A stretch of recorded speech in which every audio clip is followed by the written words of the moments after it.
Le temps où tout le monde se réunissait le dimanche matin sur le perron de l'église est maintenant révolu. Il y a de moins en moins de gens qui assistent aux messes et les églises se vident. Dans un monde où il devient moins important de se rassembler pour exercer sa foi, qu'advient-il des bâtiments qui accueillaient autrefois les fidèles? Au cours de la dernière année, la région d'Ottawa-Gatineau a vu 4 de ces églises mises en vente. L'Église, actuellement, ici, vit un moment, disons, de déclin. C'est pas juste une crise passagère. Au Québec, il y a à peu près 600 000 personnes à chaque fin de semaine qui fréquentent une église. Puis, au cinéma, c'est à peu près 250 000 personnes dans tout le Québec qui vont au cinéma la fin de semaine. Fait qu'il y a 3 fois plus de monde qui vont à l'église qu'au cinéma la fin de semaine.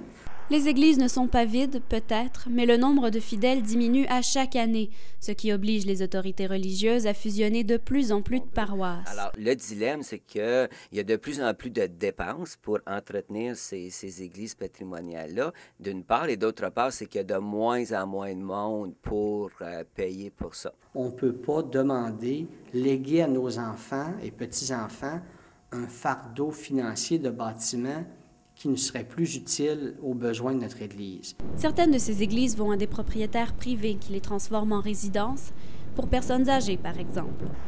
D'autres trouvent plutôt une vocation plus communautaire, comme l'église Saint Bridget à Ottawa, qui a été vendue à un groupe irlandais qui la transformera en centre d'interprétation d'histoire canado-irlandaise. Mais ce ne sont pas toutes les églises de la région qui risquent la fermeture. Depuis 1995, la Fondation du patrimoine religieux du Québec s'occupe d'allouer des subventions aux paroisses pour restaurer certaines églises qui sont jugées patrimoniales. Par contre, le gouvernement ne peut assumer seul le coût de ces réparations. Il faut donc que les citoyens eux-mêmes s'en mêlent. Je pense que la population a un rôle à jouer aussi et s'en rend pas compte. Souvent, on attend. Alors qu'il faudrait être plus actif et dire, ben moi, ça me préoccupe, le patrimoine religieux, l'avenir de nos églises. Une question demeure. Vaut-il mieux garder les églises et les préserver, ou plutôt les démolir pour faire place à quelque chose de mieux? Nos églises, il faut bien dire, ne sont pas pratiques.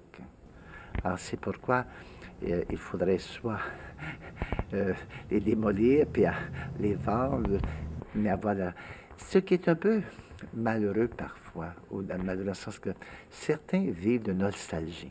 Bien sûr, la pire des choses, c'est de démolir une église.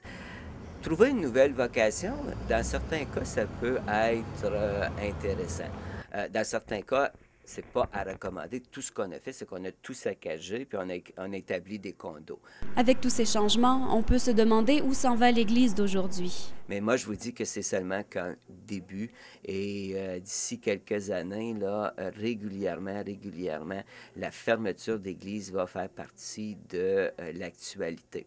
En 1986, une étude menée par Statistique Canada révélait que 48 % de la population adulte du Québec fréquentait une église une fois par mois. En 2001, ce chiffre a presque diminué de moitié.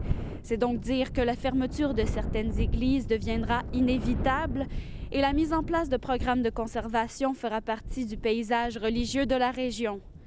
Mélissa Houd de la Cité collégiale, Ottawa.